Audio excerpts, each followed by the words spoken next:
ಚಂದ್ರದ್ರೋಣ ಪರ್ವತ ಶ್ರೇಣಿಯಲ್ಲಿ ನಾಪತ್ತೆಯಾಗಿದ್ದಂತಹ ಕೇರಳ ಮೂಲದ 14 ವರ್ಷದ ಬಾಲಕಿ ಶ್ರೀನಂದ ಶವವಾಗಿ ಪತ್ತೆಯಾಗಿದ್ದಾಳೆ. ಶೋಧ ಕಾರ್ಯಾಚರಣೆಯೇನೋ ಯಶಸ್ವಿಯಾಯಿತು. ಆಕೆ ಬಾಲಕಿ ಸಿಕ್ಕಿದ್ದು ಮಾತ್ರ ಶವವಾಗಿ ಮಾಣಿಕ್ಯಧಾರಾದ ಪ್ರಪಾತದಲ್ಲಿ ಆಕೆಯ ಮೃತದೇಹ ಪತ್ತೆಯಾಗಿದೆ. ಸುಮಾರು 1500 ಅಡಿ ಆಳದ ಪ್ರಪಾತದಲ್ಲಿ ಬಾಲಕಿ ಶ್ರೀನಂದ ಮೃತದೇಹ ಕಾಣೋಕೆ ಸಿಕ್ಕಿದೆ. ಕಳೆದ ಮಂಗಳವಾರ ಸಂಜೆ 6:30 ಸುಮಾರಿಗೆ ಶ್ರೀನಂದ ನಾಪತ್ತೆಯಾಗಿದ್ಲು.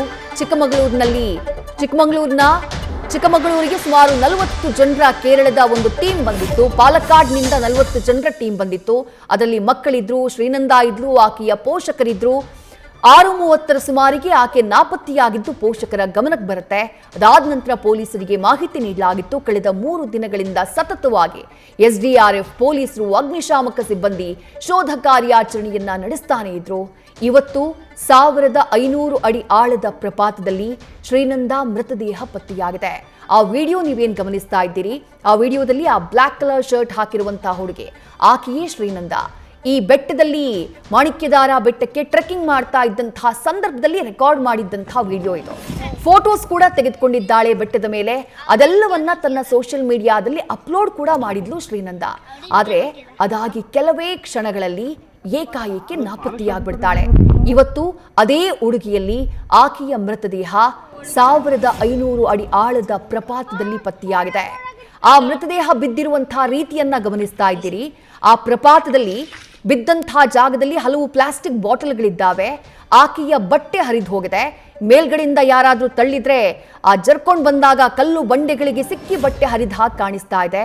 ಆಕೆಯ ಎಡಗಾಲು, ಆ ಮುಳ್ಳು ಗಂಟಿ ಏನಿದೆ ಅದರಲ್ಲಿ ಎಡಗಾಲು ನೇತಾಡ್ತಾ ಇದೆ, ಸಿಕ್ಕಾಕೊಂಡಿದೆ, ಗಮನಿಸ್ತಾ ಇದ್ದೀರಿ. ಆ ಫೋಟೋ ನೀವೇನ್ ನೋಡ್ತಾ ಇದ್ದೀರಿ, ಇದು ಅದೇ ಟ್ರೆಕ್ಕಿಂಗ್ ನ ಸಂದರ್ಭದಲ್ಲಿ ತೆಗೆದುಕೊಂಡಿದ್ದಂತಹ ಫೋಟೋ. ಖುಷಿಯಾಗಿ ಫೋಟೋಗೆ ಪೋಸ್ ಅನ್ನ ಕೊಟ್ಟಿದ್ಲು. ಖುಷಿಯಾಗಿ ತನ್ನ ಸ್ನೇಹಿತರ ಜೊತೆಗೆ ಟ್ರೆಕ್ಕಿಂಗ್ ನಲ್ಲಿ ಭಾಗಿಯಾಗಿದ್ಲು. ಸೆಲ್ಫಿ ವಿಡಿಯೋಗಳನ್ನೆಲ್ಲ ಮಾಡಿದ್ರು. ಎಲ್ಲವೂ ಕೂಡ ಚೆನ್ನಾಗಿತ್ತು. ಪೋಷಕರು ಎಲ್ಲರೂ ಕೂಡ ಜೊತೆಗಿದ್ರು. ಸುಮಾರು 40 ಜನರ ಟೀಮ್ ಕೇರಳದ ಪಾಲಕ್ಕಾಡ್ನಿಂದ ಚಿಕ್ಕಮಗಳೂರಿಗೆ ಬಂದಿತ್ತು ಟ್ರೆಕ್ಕಿಂಗ್ ಮಾಡೋಕೆ ಅಂತ ಹೇಳಿ. ಆದ್ರೆ ಮಂಗಳವಾರ ಸಂಜೆ 6:30 ಸುಮಾರಿಗೆ ಶ್ರೀನಂದ ನಾಪತ್ತೆಯಾಗಿದ್ದು ಮನೆಯವರಿಗೆ ಗೊತ್ತಾಗತ್ತೆ. ಮಾಣಿಕ್ಯಧಾರ ಫಾಲ್ಸ್ ಅನ್ನ ರೀಚ್ ಆದಂತಹ ನಂತರದಲ್ಲಿ ಅವರಿಗೆ ಈ ವಿಚಾರ ಗೊತ್ತಾಗೋದು. ತಕ್ಷಣ ಹುಡುಕಾಡ್ತಾರೆ, ಎಲ್ಲೂ ಕಾಣೋಕ್ ಸಿಗೋದಿಲ್ಲ. ಅದಾದ ಬಳಿಕ ಪೊಲೀಸರಿಗೆ ಮಾಹಿತಿಯನ್ನ ಕೊಡ್ತಾರೆ. ಇವತ್ತು ಬೆಳಗ್ಗೆಯಷ್ಟೇ ಶ್ರೀನಂದ ಹೆತ್ತವರು ಮಾತನಾಡಿದ್ದನ್ನ ನೀವು ಕೇಳಿಸಿಕೊಂಡಿರಬಹುದು. ತಾಯಿ ಅನುಮಾನವನ್ನ ವ್ಯಕ್ತಪಡಿಸಿದ್ರು. ನನ್ನ ಮಗಳು ಈ ಬೆಟ್ಟ ಶ್ರೇಣಿಯಲ್ಲೇ ಟ್ರೆಕ್ಕಿಂಗ್ ಮಾಡುವಾಗ ಕಿಡ್ನಾಪ್ ಆಗಿರಬಹುದು, ಆಕೆಗೆ ಯಾರೋ ಡ್ರಗ್ಸ್ ಏನಾದ್ರೂ ಕೊಟ್ಟು ಆಕೆಯನ್ನ ಫಾಲೋ ಮಾಡ್ಕೊಂಡು ಬಂದು ಕಿಡ್ನಾಪ್ ಮಾಡಿರಬಹುದು ಅನ್ನುವಂತಹ ಅನುಮಾನವನ್ನ ವ್ಯಕ್ತಪಡಿಸಿದ್ರು. ಆ ಅನುಮಾನವನ್ನ ವ್ಯಕ್ತಪಡಿಸಿ ಕೆಲವೇ ಗಂಟೆಗಳಲ್ಲಿ ಶ್ರೀನಂದ ಮೃತದೇಹ ಪತ್ತೆಯಾಗಿದೆ. ಕಡಿದಾದಂತಹ ಪರ್ವತ ಶ್ರೇಣಿ, ಬಿದ್ರೆ ಸೀದಾ ಪ್ರಪಾತಕ್ಕೆ ಹೋಗಬೇಕು, ಅಂಥ ಜಾಗದಲ್ಲಿ ಟ್ರೆಕ್ಕಿಂಗ್ ಮಾಡಿದ್ದಾರೆ. ಹಾಗಾಗಿ ಸದ್ಯ ಪೊಲೀಸರು ಹಲವು ಆಯಾಮಗಳಲ್ಲಿ ತನಿಖೆ ಮಾಡ್ತಿದ್ದಾರೆ. ಆಕಸ್ಮಿಕವಾಗಿ ಶ್ರೀನಂದ ಕಾಲು ಜಾರಿ ಬಿದ್ದಿರಬಹುದಾ, ಅಥವಾ ಯಾರಾದ್ರೂ ತಳ್ಳಿರಬಹುದಾ, ಅಥವಾ ಈಕೆಯ ಸಾವಿನ ಹಿಂದೆ ಬೇರೇನಾದ್ರೂ ನಿಗೂಢವಾದಂತಹ ಕಾರಣಗಳಿದೆಯಾ, ಎಲ್ಲವನ್ನೂ ತನಿಖೆ ಮಾಡಬೇಕಾಗತ್ತೆ. ಸದ್ಯ ಪೊಲೀಸರು ಎಲ್ಲ ಆಯಾಮಗಳಲ್ಲಿ ತನಿಖೆ ಮಾಡೋದಕ್ಕೆ ಮುಂದಾಗಿದ್ದಾರೆ.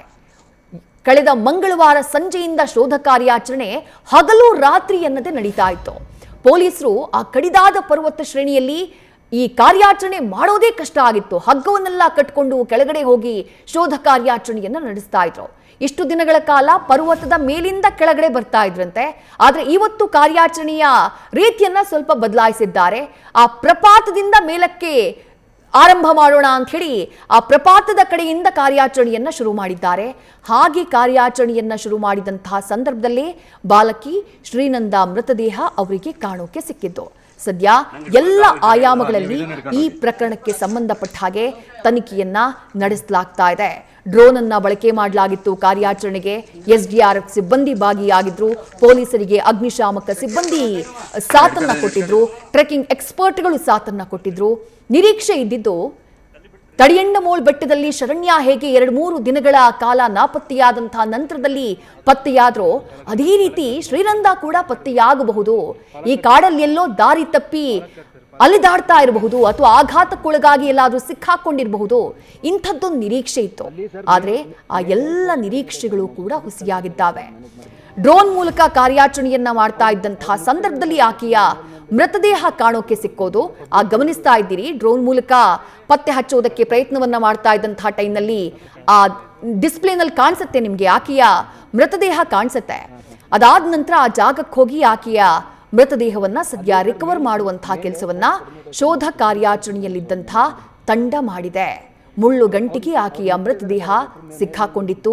ಆಕೆಯ ಒಂದು ಕಾಲು ಬಟ್ಟೆ ಅದು ಸಿಕ್ಕಾಕೊಂಡಿರೋದು ಕೂಡ ಕಾಣಿಸ್ತಾ ಇದೆ.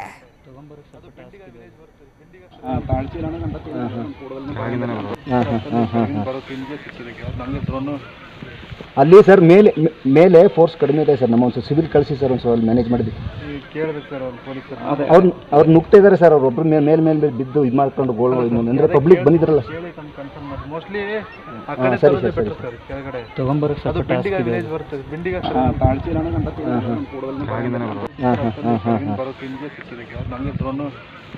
ಅಲ್ಲಿ ಸರ್ ಮೇಲೆ ಫೋರ್ಸ್ ಕಡಿಮೆ ಇದೆ ಸರ್. ನಮ್ಮ ಒಂದು ಸಿವಿಲ್ ಕಳಿಸಿ ಸರ್, ಒಂದು ಅಲ್ಲಿ ಮ್ಯಾನೇಜ್ ಮಾಡಿದ್ವಿ.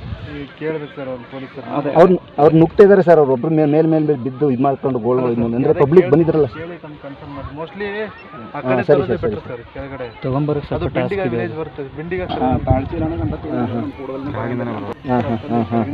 ಶೋಧ ಕಾರ್ಯಾಚರಣೆ ಸುಲಭ ಇರಲಿಲ್ಲ. ಕಳೆದ 3 ದಿನಗಳಿಂದ 53ನೇ ದಿನ ಶೋಧ ಕಾರ್ಯಾಚರಣೆಯದ್ದು. ಆ ಫೋಟೋನ ಗಮನಿಸ್ತಾ ಇದ್ದೀರಿ. ಇದೇ ಮಾಣಿಕ್ಯಧಾರ ಬೆಟ್ಟವನ್ನ ಹತ್ತಾ ಇದ್ದಂತಹ ಸಂದರ್ಭದಲ್ಲಿ ತೆಗೆದುಕೊಂಡಿದ್ದಂತಹ ಫೋಟೋ. ಈ ರೀತಿಯ 10 ಹಲವು ವಿಡಿಯೋಗಳಿದ್ದಾವೆ, ಫೋಟೋಸ್ ಇದ್ದಾವೆ. ತನ್ನ ಫ್ಯಾಮಿಲಿಯ ಜೊತೆ ಆಕೆ ಖುಷಿಯಾಗಿ ಈ ಬೆಟ್ಟವನ್ನ ಹತ್ತಿದ್ದಕ್ಕೆ ಸಾಕ್ಷಿಯಾಗಿ ಫೋಟೋಸ್, ವಿಡಿಯೋಸ್ ಲಭ್ಯವಾಗಿದ್ದಾವೆ. ಇಡೀ ಕುಟುಂಬ ಬಂದಿತ್ತು. ಟೋಟಲ್ 40 ಜನರ ಒಂದು ಟೀಮ್. ಆ 40 ಜನರ ಟೀಮ್ನಲ್ಲಿ ಸಣ್ಣ ಮಕ್ಕಳು ಇದ್ರು, ದೊಡ್ಡವರು ಇದ್ರು, ವೃದ್ಧರು ಇದ್ರು. ಎಲ್ಲರೂ ಖುಷಿಯಾಗಿ ಮಾಣಿಕ್ಯಧಾರ ಬೆಟ್ಟಕ್ಕೆ ಬಂದಿದ್ದಾರೆ. ಆದರೆ ಆ ಗ್ಯಾಪ್ನಲ್ಲಿ ಎಲ್ಲಿ ಶ್ರೀನಂದ ಮಿಸ್ ಆದ್ಲು ಅನ್ನೋದು ಪೋಷಕರ ಗಮನಕ್ಕೆ ಬಂದಿಲ್ಲ. ಆ ಮೇಲ್ಭಾಗದಲ್ಲಿ ಮಾಣಿಕ್ಯಧಾರದ ಜಲಪಾತ ಇದೆ. ಆ ಜಲಪಾತದ ಸುತ್ತಮುತ್ತ ಆ ಪ್ರಕೃತಿಯ ವಿಹಂಗಮ ನೋಟವನ್ನ ನೋಡೋದೇ ಚಂದ. ಬಟ್ ಅದು ಕಡಿದಾದಂತಹ ಜಾಗ. ಸ್ವಲ್ಪ ಆಯ ತಪ್ಪಿದ್ರು ಕೆಳಗೆ ಬೀಳುವಂತಹ ಚಾನ್ಸಸ್, ಬಿದ್ರೆ ಸೀದಾ ಪ್ರಪಾತಕ್ಕೆ. ಅದೇ ಜಾಗದಲ್ಲಿ ಆಕೆ ಬಿದ್ದಿರಬಹುದು ಅನ್ನುವಂತಹ ಅನುಮಾನವನ್ನ ವ್ಯಕ್ತಪಡಿಸಲಾಗ್ತಾ ಇದೆ. ಸದ್ಯ ಯಾವ ರೀತಿ ಮೃತದೇಹವನ್ನ ಪತ್ತೆ ಹಚ್ಚಲಾಯಿತು ಅನ್ನೋದನ್ನ ಗಮನಿಸ್ತಾ ಇದ್ದೀರಿ. ಡ್ರೋನ್ ಕಾರ್ಯಾಚರಣೆಯನ್ನ ಮಾಡಲಾಗಿತ್ತು. ಆ ಡ್ರೋನ್ನ ಮೂಲಕ ಕಾರ್ಯಾಚರಣೆಯನ್ನ ಮಾಡುವಂತಹ ಸಂದರ್ಭದಲ್ಲಿ ಆಕೆಯ ಮೃತದೇಹ ಕಾಣಿಸಿದೆ. ಅದಾದ ಬಳಿಕ ಟೀಮ್ ಹೋಗಿ ಅಲ್ಲಿಂದ ಆಕೆಯ ಮೃತದೇಹವನ್ನ ರಿಕವರ್ ಮಾಡುವಂತಹ ಕೆಲಸವನ್ನ ಮಾಡಿದೆ.